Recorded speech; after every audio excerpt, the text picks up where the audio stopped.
সারা বছর এখানে থাকি না, আমি এখন মেমারিতে থাকি। আগে ছিলাম এখানে, এবং এই কেন্দ্রের সঙ্গে আমাদের মানে একটা রক্তের সম্পর্ক, যেন নারীর সম্পর্ক। আমার বাবার হাত ধরে এই কেন্দ্রটা স্থাপিত হয়েছিল। তো আমরা সেই বাবার ব্যর্থ সন্তান, যে এখনো আমরা এই কেন্দ্রটাকে রূপ দিতে পারিনি। তার জন্য আপনাদের কাছে ক্ষমা প্রার্থী। আমাকে কিছু বলার জন্য অনুরোধ করা হয়েছে, তো কিছু তার কথা বলতে হয়, সৎসঙ্গের নিয়ম অনুসারে তার কথা বলতে হয়। তো ঠাকুর বলছেন যে দীক্ষা নিয়ে শিক্ষা ধরিস, আচার্যকে করে সার, আচরণী বোধ চয়নে জ্ঞানের সাগর হানা পার। আমাদের চিরাচরিত যে বাড়িতে আমরা কি করি, আগে ছেলে মেয়েদের ছোট্টবেলায় স্কুলে ভর্তি করে দিই, 2.5 বছর থেকে 3 বছর বয়স হলে তাকে স্কুলে ভর্তি করে দিই। তারপর সে পড়াশোনা শেখে, তারপর সে বড় হয়, তার অ্যাডোলেসেন্ট পিরিয়ড হয়, তার বিয়ে থা নিজের মতো করে বা নিজেরা দিয়ে খেয়াল খুশি মতন। তারপরে যখন বৃদ্ধ বয়স হয় তখন আমরা দীক্ষা নিই এবং গুরুকরণ করে তার নামগান করি। কিন্তু ঠাকুর কি বললেন এই যুগে এসে, ঠাকুর তো প্রত্যেক যুগে যুগে আসেন, যখন ধর্মের গ্লানি হয় তখন ঈশ্বর আসেন আমাদের পৃথিবীতে। তো ঠাকুর এবার এসে বললেন না, ওগুলো করা যাবে না, আগে যেগুলো করেছো ওগুলো সব ভুলে যাও, প্রথমেই দীক্ষা দাও, তারপরে শিক্ষা শুরু করো। তাহলে বলবো যে এই ছোট্ট বাচ্চাটা, 1 বছরের বাচ্চাটাকে কি করে দীক্ষা দেবো, 1 মাসের বাচ্চাটাকে কি করে দীক্ষা দেবো? কিন্তু গর্ভাবস্থা থেকে ঠাকুর বলছেন শিশুর পরিচর্যা করতে হয়। আমার মাটা যদি দীক্ষিত না হয়, তার গর্ভে যে সন্তান জন্মাবে সে ভালো হবে না। আর গর্ভারম্ভ হতে আরম্ভ করলেও হবে না। শ্রী আচার্যদেব বলছেন যে একটা নতুন মা বাবা যখন সন্তান ধারণ করবে, তার আগে থেকে বাবাকে ইষ্টমুখী হতে হবে। বাবা ইষ্টকেন্দ্রিক চলনে চলবে আর মা তার অনুসরণ করবে। এবং যখন তারা সন্তান নেবে বলে প্রিপারেশন করবে, ভাবুন, এটা কিন্তু ভাবার এত করে ওনার আচার্যদের, উনি এত করে আমাদের শিখিয়ে দিচ্ছেন, আমরা তবু সেই চলনে চলছি না।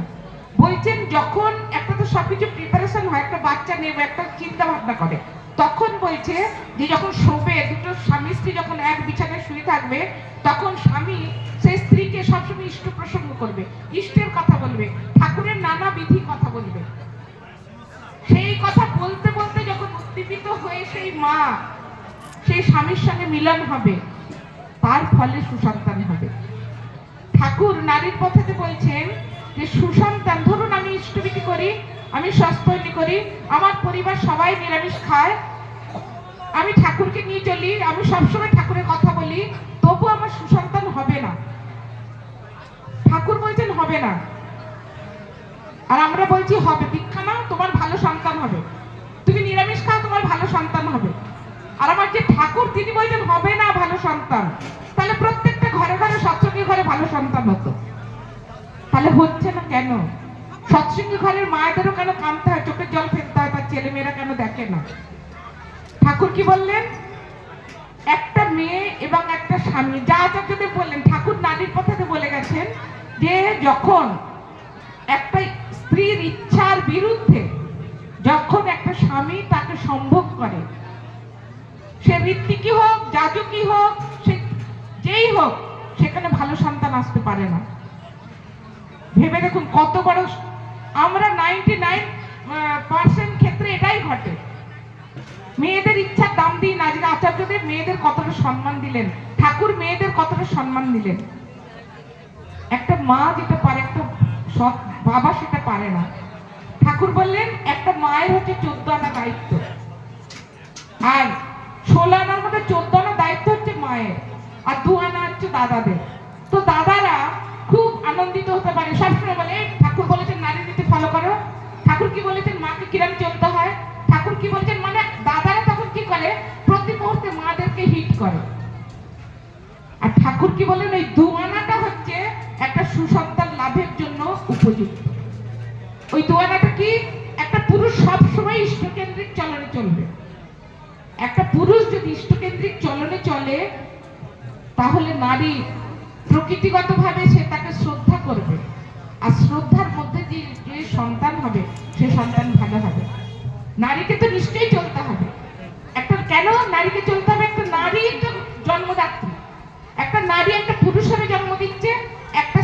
জন্ম দিচ্ছে। তো দীক্ষা নিয়ে যখন আমি শিক্ষাটা ধরছি, আমি দীক্ষা নিলাম 12 বছর বয়সে, তারপর আমি বড় হলাম, আমার অ্যাডোলেসেন্ট পিরিয়ড এলো, তখন আমি কি করলাম, আমি স্কুলে গেলাম, কলেজে গেলাম, তখন কি হলো, আমার কাউকে ভালো লাগলো, তখন আমি কি করলাম, ঠাকুর কি বলেছেন কিভাবে আমি বরকে বরণ করতে পারবো সেটা আমার মধ্যে ঢুকে আছে। তাই আমি যেমন তেমন করে বর নির্বাচন করতে পারলাম না। আমি কাউকে পছন্দ হলো, কিন্তু ঠাকুরের নীতি অনুযায়ী আমার পছন্দ হলো না, তখন আমি পিছিয়ে এলাম। আমি তাকে কথা দিলাম না, বাগদান করলাম না। ঠাকুর বলছেন বাগদান করলেই তুমি বিবাহিত হয়ে গেলে, বাগদত্তা হয়ে গেলে। সেখানে আমি বাগদান করলে না, আর বাগদান করলে সেখানে যদি আমি বিয়ে না করি, আমি ধর্মের দিক থেকে বিচ্যুত হয়ে গেলাম। তাহলে কি করলাম, আমি যখন বড় হলাম, আমি যখন কলেজে পড়লাম, তখন আমি একটা ছেলেকে যখন প্রথম পছন্দ করলাম, তো ওই ঠাকুরের নীতি অনুযায়ী পছন্দ করলাম। তাহলে কি হলো, আমার সেখানে ব্যভিচার দুষ্ট হলো না আমার বিয়েটা। তারপরে যখন আমি সন্তান নেব, প্রিপারেশন নিলাম, তখন আমার ঠাকুর যা বলেছেন সেই কথাটা আমি মেনে নিলাম। আর সেই কথাটা আমি আমার ছোট ছেলেটাকেও শিখেছি, এরকম ভাবে মেয়েদের সম্মান দিতে হয়, মেয়েটাকেও শিখেছি এরকম ভাবে সম্মান দিতে হয়। দুজন দুজনকে যতক্ষণ পারস্পরিক সম্মান না করবে, শ্রদ্ধা না করবে, সেখানে সুসন্তান আসে না। আজকের দিনে সুসন্তানের খুব অভাব। এডুকেটেড ছেলে মেয়েতে ভর্তি, প্রত্যেকটা ঘরে ঘরে মাস্টার ডিগ্রি, পিএইচডি ভর্তি। আমার দুটো সন্তান দুজনেই মাস্টার ডিগ্রি, আর একজনের দুটো সন্তান, তিনটে সন্তান সবাই মাস্টার ডিগ্রি, কেউ পিএইচডি। তাতে কিচ্ছু হবে না। ঠাকুর বলছেন লেখাপড়ায় দরহরে শিক্ষা তারে করে না, অভ্যাস ব্যবহার সহজ জ্ঞান না হলে শিক্ষা হয় না। তাহলে এই অভ্যাস ব্যবহার সহজ জ্ঞানটা শিখতে গেলে আমাকে ঠাকুর ধরতে হবে, ইষ্ট কেন্দ্রিক জীবনযাপন করতে হবে। ঠাকুর সত্যানুসরণে বললেন সৎনাম গ্রহণ করো, সৎনাম মনন করো, আর সৎসঙ্গের আশ্রয় গ্রহণ করো, আমি নিশ্চয় করে বলছি তোমাকে তোমার উন্নয়নের জন্য ভাবতে হবে না। আমি সবসময় আমার উন্নয়নের কথা আমি নিজেই চিন্তা করি। আমি ভাবি কিভাবে আমার ছেলের মঙ্গল হবে, কি করে আমার মেয়ের মঙ্গল হবে, কিভাবে ওদের পড়াশোনা করলে ভালো হবে, কিন্তু আমার মাথায় সবসময় ইষ্ট চিন্তা করে না। ইষ্টকে যে আমি ঘুরি নেতাজি জমের দালাল কিন্তু সেই।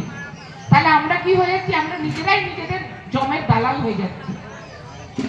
আর ঠাকুর কি বললেন, যৌন জীবন শুদ্ধ না হলে দেশের জীবন বাঁচবে না।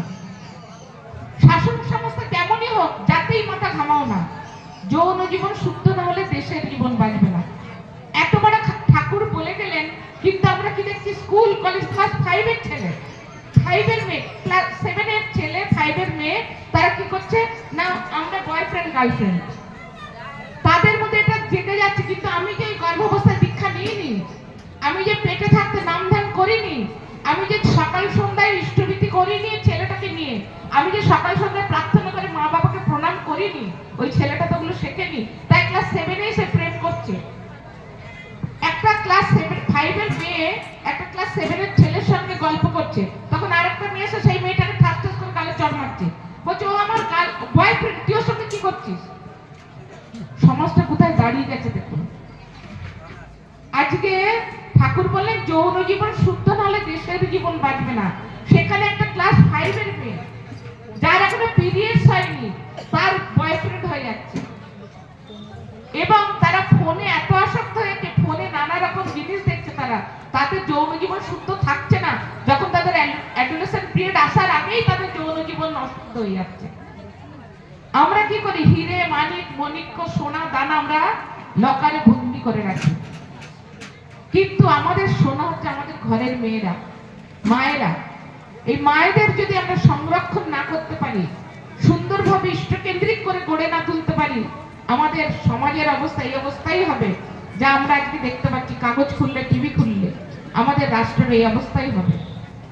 একটা ছেলেও জন্ম দেয় একটা মা, একটা মেয়েও জন্ম দেয় একটা মা, তাই বলি। তো সেই জন্য একটা মাকে আগে পরিশুদ্ধ হতে হবে। কেন, একটা ছেলেকেও তো সে শেখাবে, ওই মাটাই শেখাবে কিভাবে তুমি একটা সন্তানকে গর্ভে ধারণ করবে, কিভাবে একটা মেয়েকে তুমি সম্মান দেবে। ঠাকুর বলছেন প্রত্যেকটা মেয়েই নিজের মায়ের বিভিন্ন রূপ, এমন তারা ভাবতে হয়। আমরা মা শারদা মাকে দেখেছি, উনি ব্লাউজ পরতেন না, উনি খালি গায়ে থাকতেন। আমরা শ্রী শ্রী বড়মাকে দেখেছি, উনি খালি গায়ে থাকতেন, কিন্তু কোন পুরুষ তার দিকে কামলালু দৃষ্টিতে তাকাতো না। ঠাকুর বলছেন মাতৃভাব হৃদয় প্রতিষ্ঠিত না হলে স্ত্রী লোককে ছুতে নেই, এমনকি মুখ দর্শন না করাও ভালো। ভাবুন তাহলে মাতৃভাব একটা 5 বছরের মেয়ের মধ্যেও মাতৃভাব প্রতিষ্ঠিত হতে পারে, আবার একজন 50 বছরের মহিলার মধ্যেও মাতৃভাব না থাকতে পারে।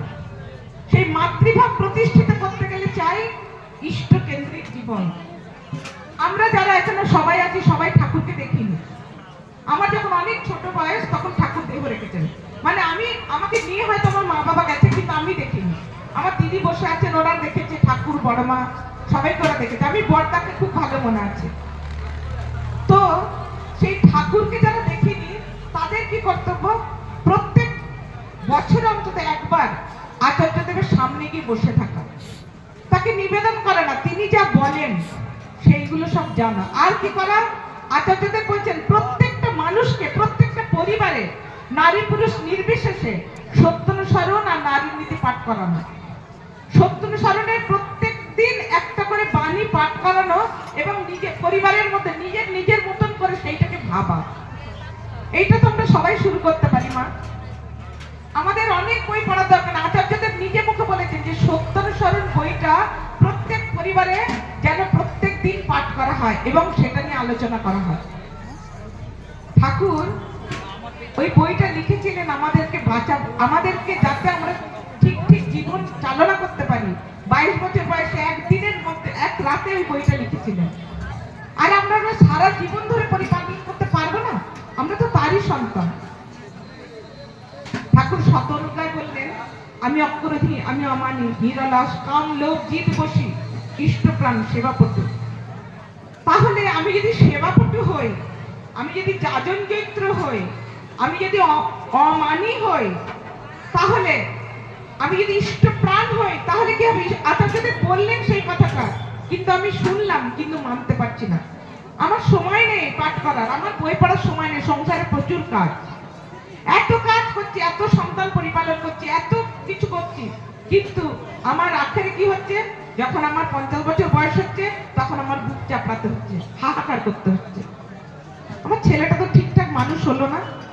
আমি চেয়েছিলাম মানুষ করতে, হয়ে গেল বাঁদর। প্রত্যেকটা মায়ের এই হাহাকার।